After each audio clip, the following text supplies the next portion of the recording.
wait and see if this populates. It may not. I was just going to tell you about something that happened at the Dollar General that was just so freaking weird. Like, there are certain things that you just don't think will happen at a store, you know. And then they happen, and you wonder how in the world karma worked that one out. Do I have anybody with me? It says one like. Oh, hello, Nikki. How are you? Do I look as frazzled as I sound? Because I'm pretty frazzled. Hi, Denise. I have been dealing with, I'm shaking up my water. I have been dealing with an RSD flare trying to come in, and then like migraines from, apparently there's a weather system coming that nobody knows about yet, but my body is telling me it's coming. So I've been dealing with like a fall weather RSD flare. So I've been having like days and days of migraines. And I had to go to the Dollar General for toilet paper. What else? I was there for two things. And you would not believe what happened to me at the Dollar freaking General store in BFE. Starlight. I know a star in real life.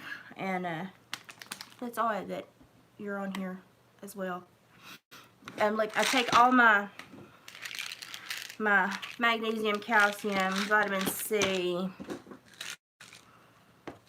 probiotics, oh my gosh, D3, there's another one over there that I can't reach, it's my collagen, but I went to the Dollar General the other day for toilet paper, necessities, because I'm country, but I'm not that country, so I went for toilet paper, and, you know, I take up a lot of space. Look, I was, feeding the dogs and from my plate and dropped all my plate on me.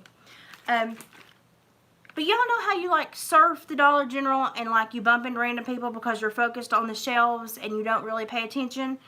And judging by the force that you meet when you bump into that person is how you respond, right?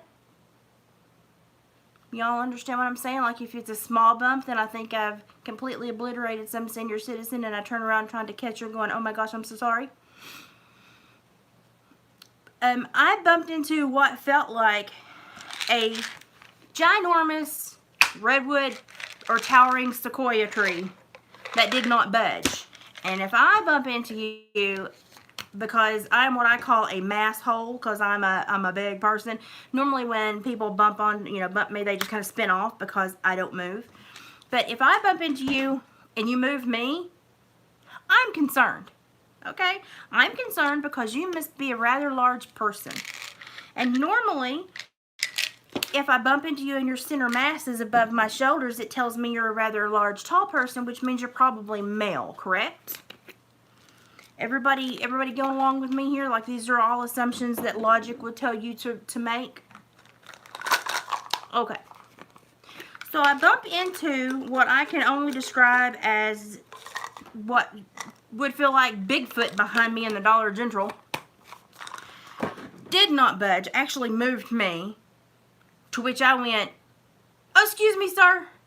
Before I ever turned around. I just had my buggy. It stopped me. I felt the jolt back, and I went, oh, excuse me, sir, because I'm nice, and I don't like to bump into people, and I don't like to be bumped into, so I apologized. Guess what the next words I heard in BFE, Tennessee? Guess what those next words were? Because I said, sir.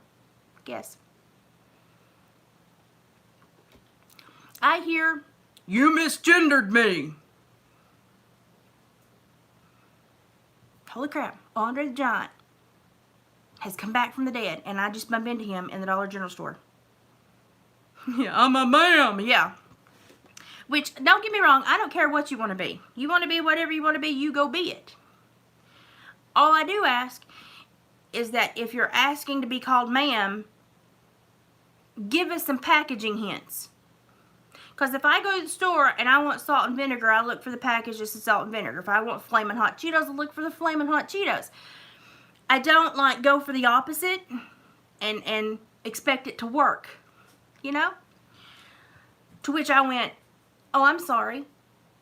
I apologize. I assumed. I shouldn't have assumed. I'm sorry. I hadn't got turned around yet. To which I then turned around, and I'm just not going to lie. If he had an axe and a blue ox, I would have said, hey, Paul Bunyan, how you doing? There was like two 5 o'clock shadows on top of each other. He had on a buffalo check Sherpa lined jacket. Hello. A lumberjack, you know, I mean, Wrangler jeans, boots. I even looked for fingernail polish. I saw nothing. I saw no indicators that this was a man or that this person had an inclination toward wanting to be seen as a man. I saw nothing. Nothing. I was confused. And I'm sure my face read confusion because I don't, you know, unless I'm in work mode, my face tells all. So I was like, and I know I looked like, what the crap, does not compute. And then he said it again, you misgendered me. Now, I'm not your normal person. Hey, Danny, I'm not your normal person. So the second time he said this, in that rather low voice, I said, how you figure? Because I'm looking at somebody that profiles as a lumberjack or an extra in Monty Python's Flying Circus. And you've got a beard. You've not shaved. You have on no makeup. You have your short buzz cut hair. Men's clothes, men's boots. And you're in the automotive section by the dog food at the Dollar General. I'm confused. I don't like to be confused. So I said, really? Wrong words, I guess. Wrong words, but he goes, I'm a ma'am. I said, no. You most certainly are not a ma'am. To which he goes, you don't get to tell me what I can be. I said, well, okay, you don't get to tell me what I can think, but my logical deduction skills are telling me that you probably want a Philly cheesesteak and a beer at the end of the long work day. Not a bubble bath and a mani-pedi. Y'all, I'm not confrontational. But, like, I want to see some effort. I want to see some effort. And so he kind of turns and squares up to me. And I'm like, I'm just being honest, dude. I'm just being honest. I said, if you want to slap a little name tag that says my pronouns are, I said it might be a good indicator because what I see here makes me want to respond with sir. And I said, I don't want to be disrespectful, but if you're going for ma'am, you missed it by a couple football fields. He just kind of looks at me, and I'm like, I'm not trying to be rude. I'm trying to say that if you go out into society and you don't carry a sign that says, I want you to call me female pronouns, I want you to call me ma'am, we can't guess that from the packaging. And I said, if you want to be mad at people because they can't guess the packaging, then be mad at yourself because you're given no signals about the appropriate packaging. And I'm confused. Starlight said, I could see a comedy YouTuber doing this as a prank. It happens all the time. You're right, it happens all the time. First time it ever happened to me, and it happened to me in rural Tennessee. So I was like, huh? Now, I got no problem. I got Freddie Mercury on my arm. You do you, you be you. But I would like to see commitment. Just, you know. And so we're sitting there, and he's just kind of wondering how to go because I don't think he's ever had anyone snap back a little bit. And I'm just trying to really understand what's going on because at this point, I don't know if he understands the confusion that he's creating with this. To which he goes, well, I don't have to look like anything. I can be whoever I want to be. And I said, absolutely, you can. But if you're going to go by that rule, then you can't be mad at the people that can't figure out the packaging and call you the wrong packaging. Because obviously you can be whatever you want to be, which means we're just guessing. We got a 50-50 chance either way. He goes, but you need to call me the right gender.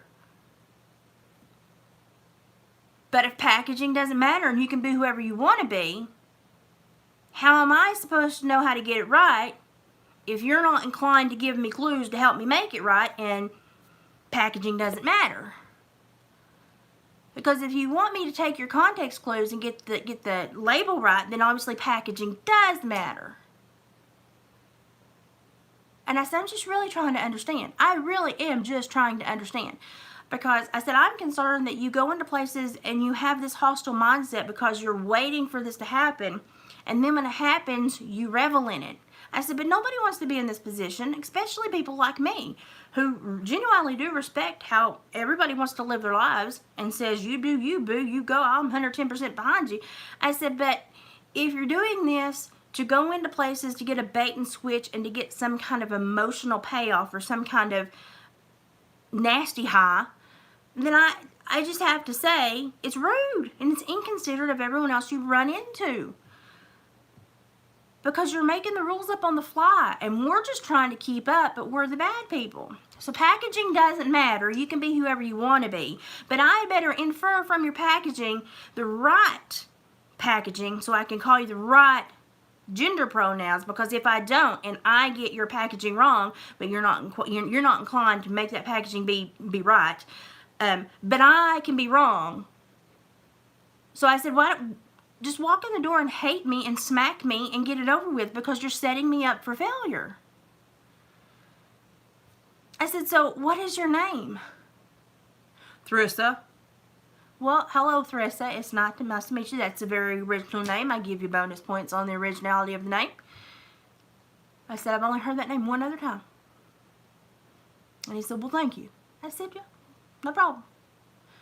And he said, is it really that bad? And I said, sir, I'm not trying to be disrespectful. I said, honest to Pete, if you want to go have a slumber party and give makeup pointers, I could use some. You probably have more makeup skills than me.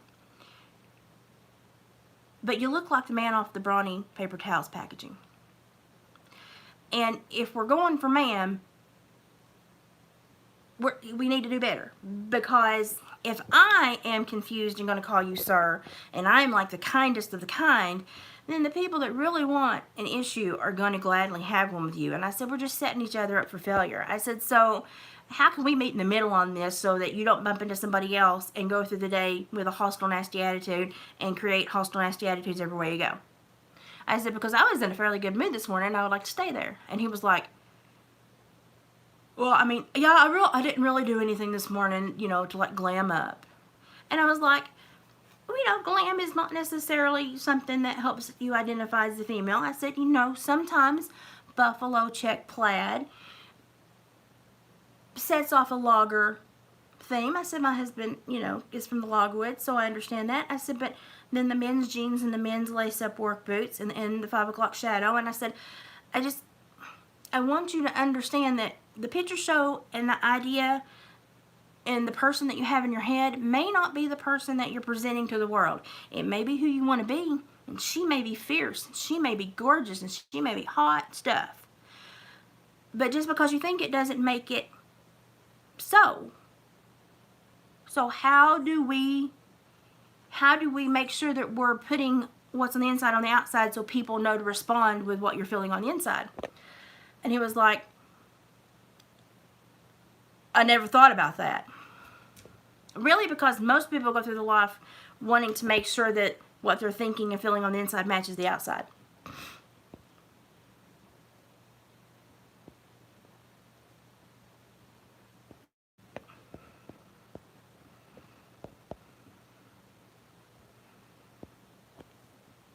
Danny, honey, don't ever be sorry for sharing what you think. You say what you think. As long as you can say it in a respectful way, it's fine. I don't mind.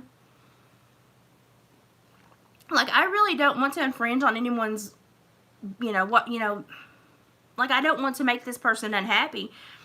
But I also don't want him, her, to stand in an aisle and bump into 10 more people that day and play the same game when I could help them resolve it. Because in my mind, I'm going, was this actually an issue? Did they just not put any care into themselves today? And is it just a disconnect between what's in here and what's being projected outwardly? Or is this one of those things where they go into a store and they get to bump into 15 people and feel powerful and assertive, and nobody can tell them they're wrong because, social justice warriors and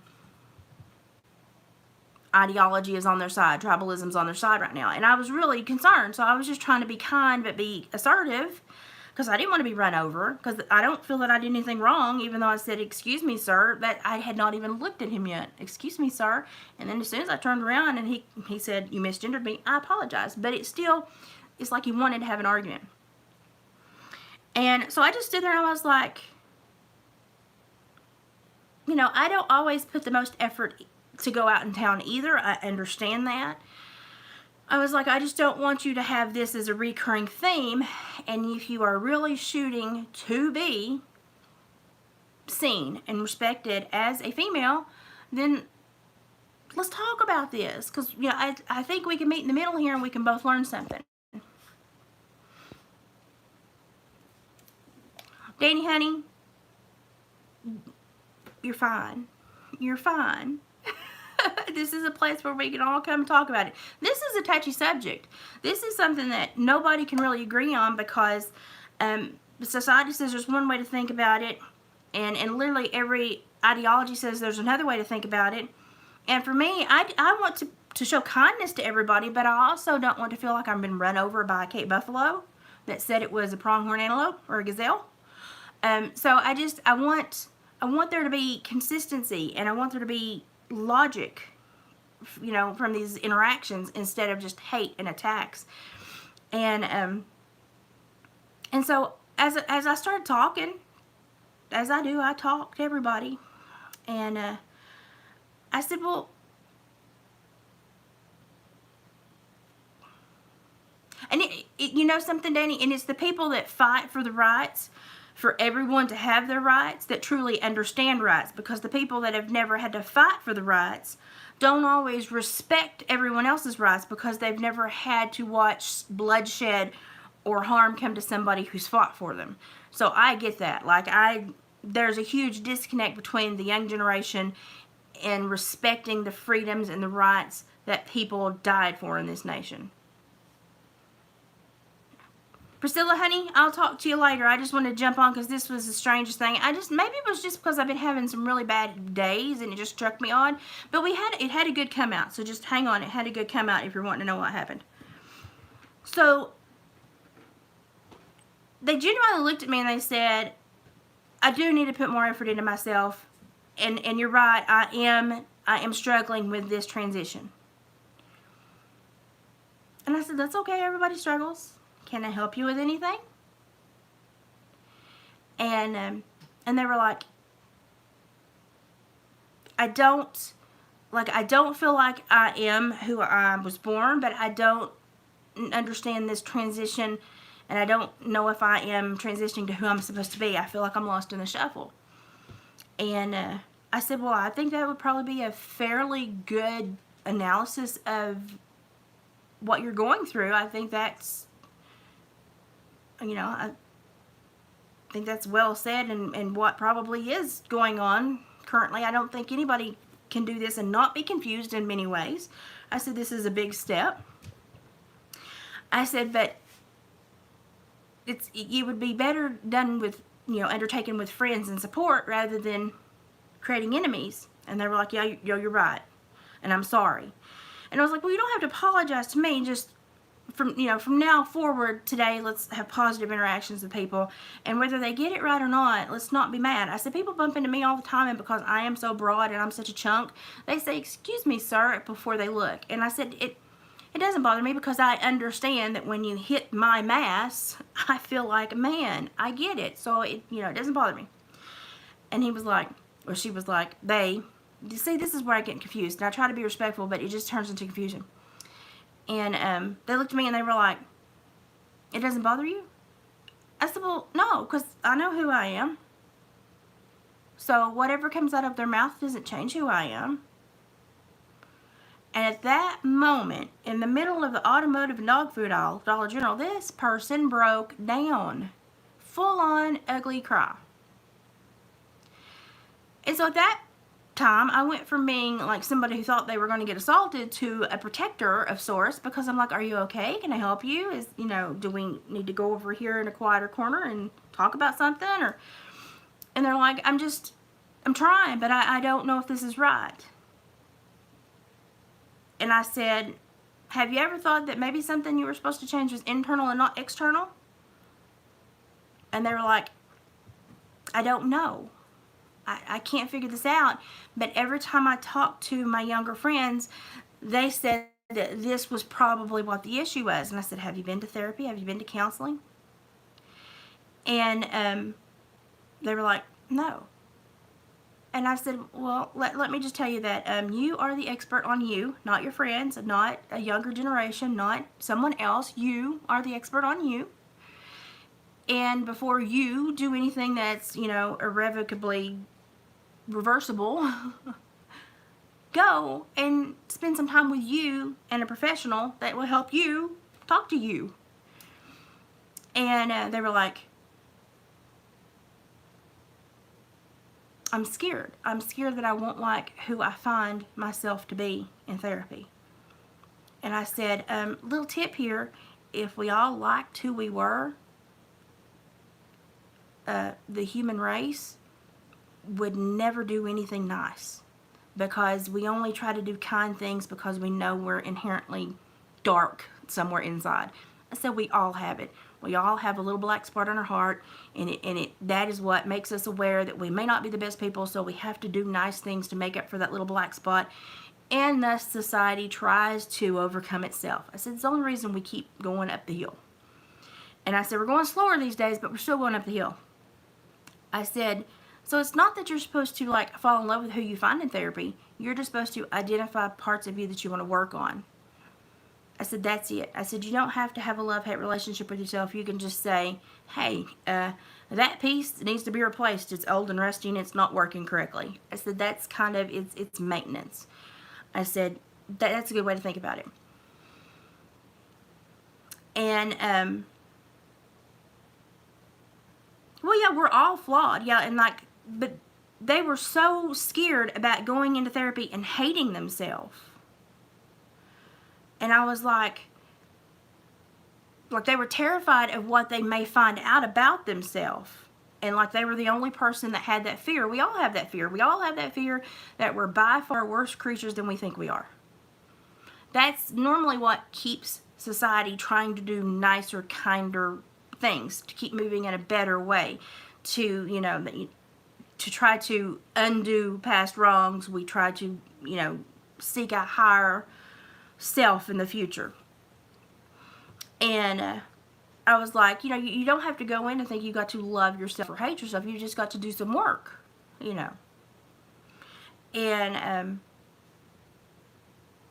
they were just confused, because something was not settled in their world.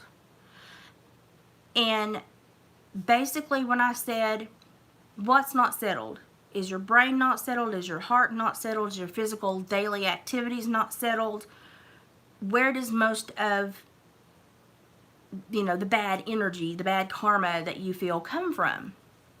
And they couldn't identify that. And I said, I think what you need to do right now, I said, when you make recipes, you seen your grandma sift their flour, and most people today don't sift their flour? And they were like, yeah. I was like, well, your grandma was smart, because they sifted the flour, because if you made sure to look for imperfections before you added it to other things, it would join more easily with the things you added it to. And I said, therapy is like putting ourselves through a sifter, and we just kind of check ourselves for just, the big imperfections that we know we need to fix. Such as if we have an over-amplification to go to anger before we go to kindness. And those small things that we just need to know, that we can sift out, work, so that we blend a little bit better with the people we come in contact with. I said, it's not like you have to take yourself apart. You can start with the small things. So I gave them like a list of 7 or 8 resources in the general area to go. And I got a hug, which was so strange. I got a hug. And I said, please don't hate people because we're confused. I said, because it sounds to me that you're confused too.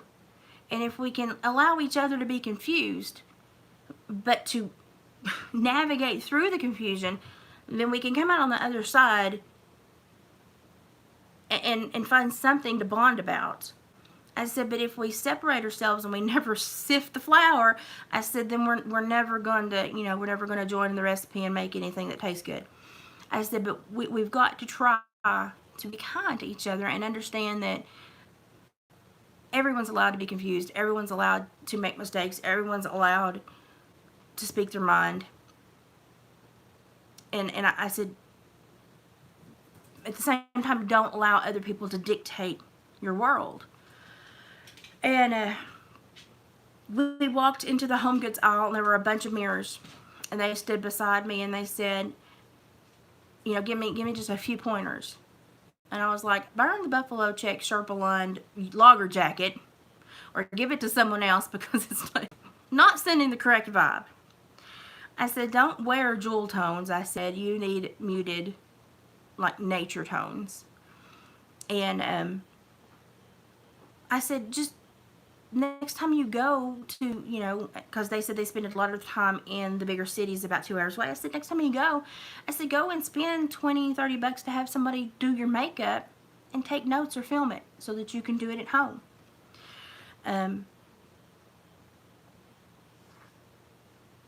I said, it doesn't mean that you have to look like a Barbie doll. I said, but I said, if you're wanting to be gendered female and you so prominently project male, I said, if you want to be gendered correctly, then you do have to meet those people halfway because packaging matters. And I said, it's sad to say that in the world because you and I know that what's on the outside doesn't always match what's on the inside. But when you want people to gender you correctly, packaging matters.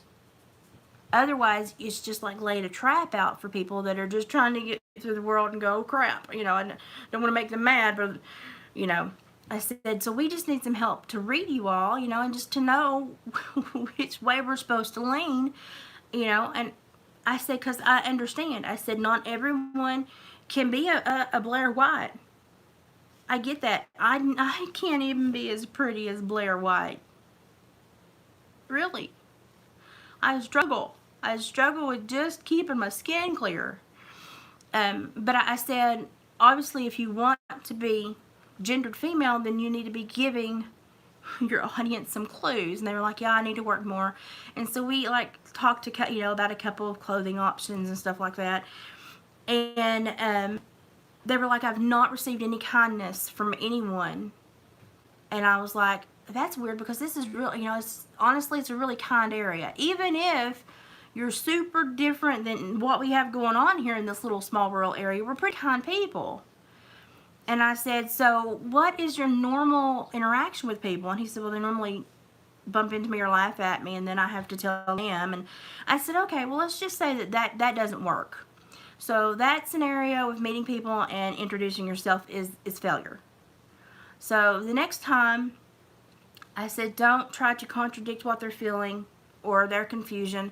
I said, you just stay on your path, and if they look at you and they're being disrespectful, just wave or stick your hand up, shake your hand, and say, hi, my name's Theresa, how are you? And if they choose not to interact, I said, that's on them, not on you, and you walk on. And I said, it's been a positive interaction for you. And I said, when they leave, they'll think about how negative they were. I said, you don't have to be negative back. And I said, because that just puts you in a bad headspace. I said, you need to be in a positive headspace to handle this. I said, because you are handling a lot right now.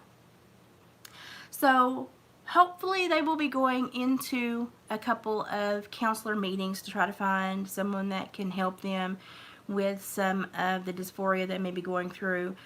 Maybe they're going to be looking at other options rather than gender dysphoria, some other issues that may be creating some of these anxieties and fears and some of the confusion, because just because there seems like a logical, socially viable option doesn't mean it's what's going to correct your issue. That is just what is hip at the moment. They may be suffering from something else, but not know what to call it because they don't have the tools to understand what's going on yet.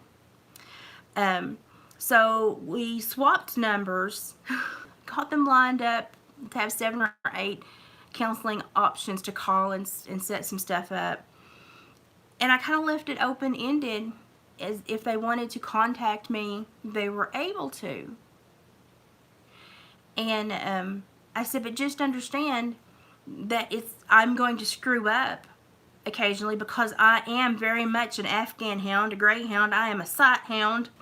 And so if I see anything that profiles male, even if it's just stature, my brain goes there because it's how I trained my brain. And it may not be right for you, but it worked for me for 43 years. And so changing it's going to take some time. But the more we interact, the more I will try to get it correct so that I am respecting you. And at the same time, I need you to respect that it's difficult for me to retrain my brain, and that I'm going to make mistakes, but that I will try to make fewer and fewer mistakes as time goes by. And they were like, well, I appreciate that. And I said, you do understand why women are inherently a little bit fussier about trans women? And they were like, no.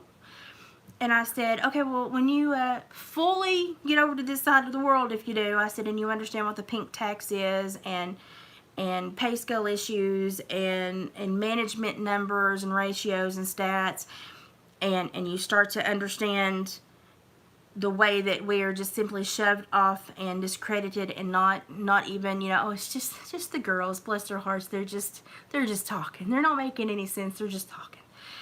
And I said, I did men's jobs better than the men my whole life. I said, never made as much as the men, and was never respected, and never got a management position. But I was the person they called when the crap hit the fan. I said, so women struggle to have their voice heard and to have representation in key areas. And I said, we were just starting to get to where we were getting representation in those key areas and getting equal representation. And now all of a sudden we have not just women, but trans women. And because it's hip and it's new and it's the socially aware thing, the trans women are getting all the floor space and all. And I said, it's not that we don't like you. It's that we were just starting to get this respect, and then whoop. And this is what happened, and it blew my mind. They looked at me and they said, well, I would understand why women would be upset that a trans woman was on that pedestal and taking those speaking options and taking those representation positions, because even as a trans woman, I can't speak for biological women. I am a trans woman. And I said, thank you for understanding that. Thank you. And they were like, no, there is a difference. There's very much difference. And if I don't acknowledge that difference, then I'm doing a disservice to myself and who I strive to be, because, he's like, I'm not going to get there if I'm not truthful and honest with myself. And I was like, thank you. And I was like, as a biological woman, I can't represent trans women because I don't understand what you're going through completely. And they were like, thank you. And I was like, not a problem. And I said, but women were just starting to get respected in workplaces and businesses and all over the globe in these newfound positions of authority. And now all of a sudden, everywhere we turn, it's not a biological woman getting these options, these outlets. It's a trans woman. I said, and by biological default, then it's not a woman in that position. It's and he goes, a man. So men are still speaking for women. Oh my goodness, he said, he's like, my biological gender has completely usurped your authority once again. And I was like, thank you. Thank you for seeing that. And they were like, no, I get it. Oh my gosh, I get it. And they were like, that's as if I were to say that a trans man could speak for all men and take the voice of all men over. They were like, that would not sit well with me. And I was like, thank you. We're on the same page. And so we had this great conversation, left with new friends, left with new options. But it started out as a very bad bump. But conflict is not always bad. Conflict can be positive as long as you have dialogue and communication and you have the right motivation. So I had this really great conversation and growth session, holding a pack of toilet paper in the middle of the automotive and dog food aisle in the Dollar General, with somebody that by society standards I should not have even wanted on my earth. I mean, that's just how society standards, they put these blanket laws down. Like if you're from rural Appalachia, you have to have a closed mind, you have to hate everybody that's not like you. Not at all true. So I just wanted to tell you about what happened to me at the Dollar General today. It was something else. I hear my son is here to pick up some stuff. We'll see if he'll come in and say hi. He may not. He's bashful. Oh, Mindy, I missed it. Mindy, I get it. Like I'm there too. Like I want to respect what they're going through, but at the same time, I know that they're not women. And so for that person to understand with me that women don't like to see trans women in women's places of authority because to us it's still a male usurping that power, that made me happy because they could see that with me. So that was like a meet in the middle for me. That was great. Now I am rather old-fashioned and conservative, and if they were to be in my home asking me certain questions, I would have probably given a much more conservative framework to it. But meeting somebody out in public that was obviously having not the greatest day and was struggling emotionally and mentally, I had to turn my kindness up a little bit and turn my narrative down. And because at that point, the person was more important than the ideology. Does that make sense? And it depends on where I bumped into them, how we bumped into each other, and the way that the communication goes is how I feed off into that. Oh, I know. It's like I told somebody, I said, well, I identify as America's Next Top Model. So I'm, and I've worked with people that have had gender dysphoria, and I have seen big cases of people that have struggled with severe mental health issues. And so I do tend to, as a retired clinician, see that a lot of what's going on is more of a cry for attention than an actual mental illness or a gender dysphoria issue. But if I'm not billing and I'm not a clinician and I'm not in control of their treatment, then I can't put that on them in public. I have to, I'm nobody's therapist in public. I'm just another person. So I have to take on the other person role. But I do see a difference, and I wish that we could have a bigger conversation about that difference and about how this has become a popularity transformation rather than a truthful transformation. And we definitely as a society need to talk about that. We need to talk about that because the people that are truly struggling with dysphoria and that will benefit, from seeking a trans status and going through all that entails, they are really being outshined by the people that are doing it for what I believe is attention-seeking behaviors. And so honestly, you get around to it's like 2% of everyone that carries the flag is actually in the Army. That's sad. That's really sad to say. But when we start to give, we start to hyper focus and over give and over, shrine these normal people that have these societally awkward lifestyles, compared to the norm, then we almost create the perfect storm for everybody to jump on the bandwagon, and we shift our entire culture because we're too nice to go, now wait a daggone minute. And there's no way possible, genetically, biologically, anyway, that in 10 years, 47% of the population came out as trans. Those numbers don't make sense, you know. But we can't get, you know, we can't have that conversation because it's you're not allowed to talk about it. And we've got to start talking about these things. And we've got to start saying it's okay to disagree, but in order to disagree, we still have to communicate, and we have to agree to disagree.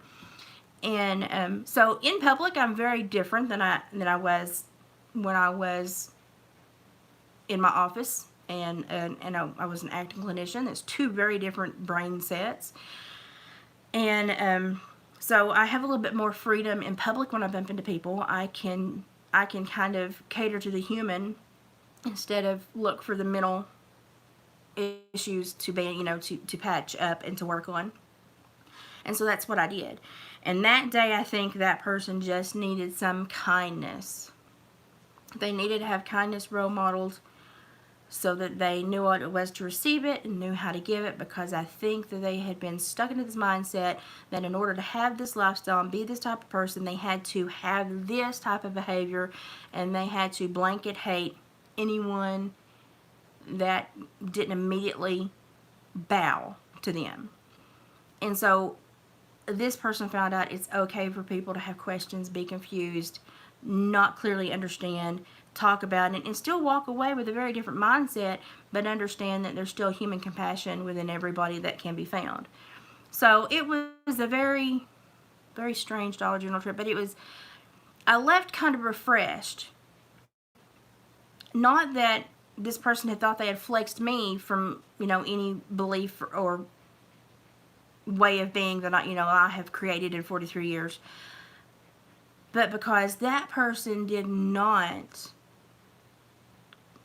just completely go and behave in the way that society has dictated they should. Like, all we see are bad interactions, negative interactions, physical interactions, toxic interactions. And that's where that person wanted to go. But they didn't. They chose another way. And for me, that is hope. That's completely hope. That's hopeful. And so I was just like, that was a win. That was a win. Because I can't talk to people that are different than me. Hi. I can't talk to people that are different from me. Or I can't expect to have any kind of weighted opinion or respected opinion, or I can't even try to integrate to help them understand where people that are on a different side of the street come from unless I can communicate with them. And so simply having a positive communication was just like, it can be done. It can be done. We're not all watching CNN and being told you cannot talk to anyone, you cannot be nice to anyone, you have to hate everyone that's not exactly like you. We're not all swallowing that. And so it was refreshing to bump into somebody, even as different as they were from me. We found something to bond on. We found something to discuss. We found communication and dialogue we could have, and we had a positive interaction. So I was just kind of like the middle of the Dollar General in rural Tennessee. So, but it was pleasant. It was nice, unexpected, and after a couple of days of migraines and like feeling like my brain has been in a vice, it was nice to have positive interaction.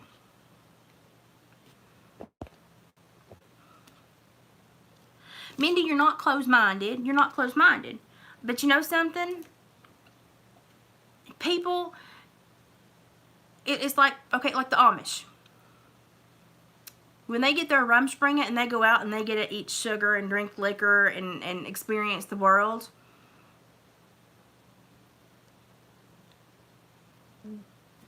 it's not that they didn't know it existed. It's not that it's not that it amplifies or improves their life. Their life and their world was not closed off to that. They just had a different set of goals and challenges and hopes and desires for themselves.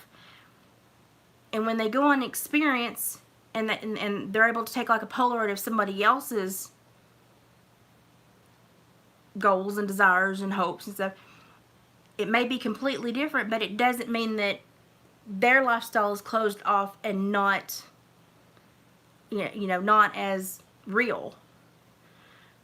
It's just that until you experience somebody else's, you can't really open that little door in your brain and put yourself in there and kind of roll around in the emotions and stuff for a minute. It's not that you're closed-minded. It's just that you hadn't found that door and gone over there and visited yet. So you're not closed-minded. There's nothing wrong. You have no negative, nothing in your heart, nothing. You hadn't taken that trail before. You had stuck with a couple of main trails, and today I took a trail I'd never took before, and not all of them are positive, but this one was, and it made me happy that this was a positive experience. And I'm not here to say if their lifestyle's right or wrong. They're not there to say if my lifestyle's right or wrong. I'm not trying to tell them that they're going to heaven or hell. I'm just trying to have a human interaction with another human that was obviously struggling, and I could pick up that human was struggling. And so the human within me said, I don't like to struggle, so I don't want to see this person struggle. So I'm gonna reach out.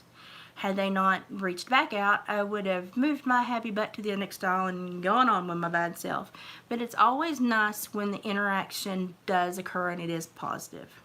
It doesn't mean that I'm going to go to their next party and paint their toenails, but it means that we can have a dialogue and a conversation. And that's great, because that's how change happens. Change doesn't happen, by trying to pretend that these things don't exist, or degrading them in hopes that they will no longer want to exist. Look for the human and look for the human and don't look for the tribe. Because the tribe will trip you up. The tribe will have a negative taste of wanting to take away what you identify, place their identities in that place. Don't look at the tribe. Identify the human, not the tribe. Tribes are bad. There you go, the ripple effect.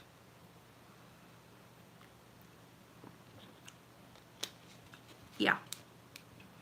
So I just thought that was really neat that it happened to me in the middle of rural Appalachia, and that I had a positive interaction that started as a negative, and that these things can happen and we can have positive interactions.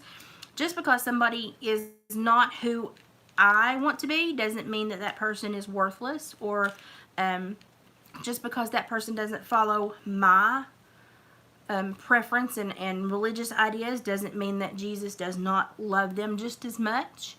To be quite honest, when I see people that are struggling, I think often that Jesus wants to shine a little bit more love on them because they're struggling more. And so it's my job to do that. I hear my son. We'll let him say hi, and then I'll let you go. Come on. I heard you say no. Yeah, no. Don't let Kazi out. Come on. Cuckoo, get away from the door. Just come on in and, yeah, come on in and push him back. That little dog, I'm telling you, he can get out of a crack that big, I swear. Okay, Lane Allen, come stick your head in and say hi. And then I'm going to say bye to everybody. Come on, bug. What's up, buggers? I have too many dogs in this house. Lay your head in and say hi. Hi. That's my son. Okay, that was today's occurrence. I'm fixing to go back and sleep some more because it's been a long day. Oh, thank you. I found that mirror, that window mirror. It looks like a window, but it's got a mirror behind it. I found that at a thrift shop the other day for like $8 and put it behind my wreath, and it makes the room look bigger. But yeah, my kitchen's all tractors and roosters, and it's like my grandma left me all her roosters when she passed away, and so it's just like yeah, it's just kind of taken over. It's taken over. But I have a very like cabiny, rustic home, so suits me because I don't want to clean a big home. Lord, my dogs are going to attack, and they're so happy that Lane visited. Okay, I'm gonna go visit with my son. I just wanted to share that. Everybody process, think about it. Let me know what you think about it. Have the big discussion. Put it in the comments below, because this is something we could chew on for days and days and days. But that's what happened to me today. Is that Charity? Yeah. Hey, I'm with you there. Like, stop. Like, if you want pronouns, wear a sticker that has the pronouns on them. Because if you want me to call you the pronouns that you thought up yesterday and you want to get mad because I didn't know what was in your brain, we're going to have a problem. That is unhealthy expectations. Did he get a drink? I've got a dog that every time he takes a drink, he chokes himself. But no, I get that. I agree. Like, there's a lot of flex and a lot of nuances in this discussion, and we can have them. Stick them in the comments, and the next couple of days, as I get over this migraine cluster, we'll talk about it, and we'll find a few more thought trails to run, and see where we get. Interesting topic though, so I appreciate your time you spent with me, and